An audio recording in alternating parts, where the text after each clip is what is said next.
آج پھر جمال احسانی صاحب کی ایک اور غزل لے کر میں حاضر ہوا ہوں کہ اس کی تپش نے اور بھی سلگا رکھا ہے کچھ جو آگ ہے مکان سے باہر لگی ہوئی. اس کی تپش نے اور بھی سلگا رکھا ہے کچھ جو آگ ہے مکان سے باہر لگی ہوئی. سنتے ہیں اس نے ڈھونڈ لیا اور کوئی گھر اب تک جو آنکھ تھی تیرے در پر لگی ہوئی. پہچان کی نہیں ہے یہ عرفان کی ہے بات تختی کوئی نہیں میرے گھر پر لگی ہوئی. تختی کوئی نہیں ہے میرے گھر پر لگی ہوئی. اب کہ باہر آنے کے امکان ہے کہ ہے ہر پیرہن پہ چشم رفوگر لگی ہوئی. اس بار طول کھنچ گئی جنگ اگر تو کیا اس بار شرط بھی تو ہے بڑھ کر لگی ہوئی. اور منحوس ایک شکل ہے جس سے نہیں فرار پرچھائی کی طرح سے برابر لگی ہوئی. پرچھائی کی طرح سے برابر لگی ہوئی. تیرے ہی چار سمت نہیں ہے حصار جبر پابندی جمال ہے سب پر لگی ہوئی. اس کی تپش نے اور بھی سلگا رکھا ہے کچھ. یہ جو نفرتوں کا طوفان ہوتا ہے نا، جو رنجشیں پلتی ہیں دلوں میں یا جو نفرتیں پلتی ہیں، تو اس کی تپش تو آگ مکان کو تو آگ نہیں لگاتی ہے، وہ بات کا مرحلہ ہے. وہ جو آگ ہے مکان سے باہر لگی ہوئی، یہ مکان کے باہر جو آگ لگی ہوئی ہے دلوں میں نفرت کے اور کہ جو طوفان ہے، جو آگ لگی ہوئی ہے، جو رنجشیں ہیں، جو تعصب ہے، وہ جو ہے اس کی تپش نے اور بھی بہت کچھ سلگا رکھا ہے. صرف گھر ہی نہیں سلگنے کا ڈر ہے بلکہ دل بھی سلگا رکھا ہے، دماغ بھی سلگا رکھا ہے، ہوش و ہوا سلگا رکھا ہے.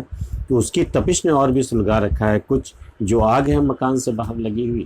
ابھی تو مکان تو باہر کی آگ جب اندر آئے گی تو مکان بھی جلے گا، مکان بھی نہیں بچنے والا ہے، یہ بھی محفوظ نہیں رہے گا. لیکن اس سے پہلے جو تپش ہے وہ کسی اور شے کی ہے، وہ بھی کم خطرناک نہیں ہے. اس کی تپش نے اور بھی سلگا رکھا ہے کچھ جو آگ ہے مکان سے باہر لگی ہوئی. سنتے ہیں اس نے ڈھونڈ لیا اور کوئی گھر اب تک جو آنکھ تھی تیرے در پر لگی ہوئی.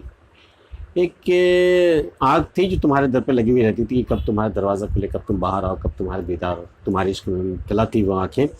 لیکن سنتا ہے کہ انہوں نے کوئی اور گھر ڈھونڈ لیا ہے، تمہارے در سے وہ آنکھیں ہٹ گئی ہیں، کسی اور در پہ لگ گئی ہیں. اب تم بالکل آزاد ہو، تمہارا کوئی مسئلہ نہیں ہے. اس نے کوئی اور عاشق، کوئی اور محبوب ڈھونڈ لیا ہے. کہ سنتے ہیں اس نے ڈھونڈ لیا اور کوئی گھر اب تک جو آنکھ تھی تیرے در پر لگی ہوئی. پہچان کی نہیں ہے یہ عرفان کی ہے بات تختی کوئی نہیں میرے گھر پر لگی ہوئی. بھئی اگر میں نے اپنی پہچانی کوئی تختی اپنے دروازے پہ نہیں لگائی ہے. عرفان ہے تمہیں، اگر علم ہے، اللہ نے تمہیں علم دیا ہے تو تم دیکھ لینا میرا کون سا مکان ہے، پتہ ہو جائے گا تمہیں. یہ عرفان کی بات ہے، اس لیے میں نے اپنے مکان کے باہر تختی نہیں لگائی ہے. پہچان کی نہیں ہے یہ عرفان کی ہے بات. اگر تمہارے اندر کوئی اندر کی آنکھیں بھی ہیں، کوئی پوشیدہ آنکھیں ہیں جس سے تم نور دے سکتی ہو، جیسے ہماری ذات کا عرفان تم حاصل کر سکتے ہو تو ٹھیک ہے، ورنہ ہمارے گھر پہ کوئی تختی نہیں ہے ہمارے نام کی. پہچان کی نہیں ہے یہ عرفان کی ہے بات تختی کوئی نہیں میرے گھر پر لگی ہوئی. اب کہ باہر آنے کے امکان ہے کہ ہے ہر پیرہن پہ چشم رفوگر لگی ہوئی. رفوگر کا کام ہوتا ہے کہ پیرہن میں کہیں کچھ کٹ پھٹ جائے تو وہ کیا کرتا ہے کہ وہ آپ کے کپڑوں سے دھاگے نکال کے اسے وہ رفو کر دیتا ہے. تو اب جو باہر آنے کے امکان ہیں تو تمام رفوگر کی آنکھیں جو ہیں وہ ہر ایک شخص کے وہ پیرہن پہ لگی ہوئی ہے کہ یہ باہر آئے گا، اور اس پر جب دیوانگی طاری ہوگی، محبوب سے جدائی کا جب ہجر کا موسم آئے گا اس پر باہر کے موسم میں، تو پھر یہ اپنا گریبہ چاک کرے گا، اپنا دامن چاک کرے گا. تو جب چاک کرے گا تو پھر پیرہن کی ضرورت پڑے گی، رفو کی ضرورت پڑے گی. تو ہر رفوگر جتنے بھی ہیں شہر میں، وہ ان کی آنکھیں ہر ایک کے پیرہن پہ لگی ہوئی ہیں کہ باہر جب آئے گی تو ان کے کپڑے سلامت نہیں رہیں گے، اور یہ ضرور یہ چاک گریباں اور چاک بسر ان کا جب ہوگا تو ہم ہی تو کام آئیں گے، ہمارا ہی دھندا پھر شروع ہوگا. تو ہر پیرہن پہ چشم رفوگر لگی ہوئی. اس بار طول کھنچ گئی جنگ اگر تو کیا اس بار شرط بھی تو ہے بڑھ کر لگی ہوئی. اس بار جو جنگ شروع ہوئی ہے، یہ چاہے سرحدوں کی جنگ ہو یا چاہے گھریلو جنگ ہو، فرد کے لیول پر ہو یا پھر ملکوں کے لیول پر ہو، کہ اس بار جنگ بڑی لمبی کھنچ جائے گی. تو اس میں حیرت کی کوئی بات نہیں. اس بار شرط بھی تو بہت کڑی ہے.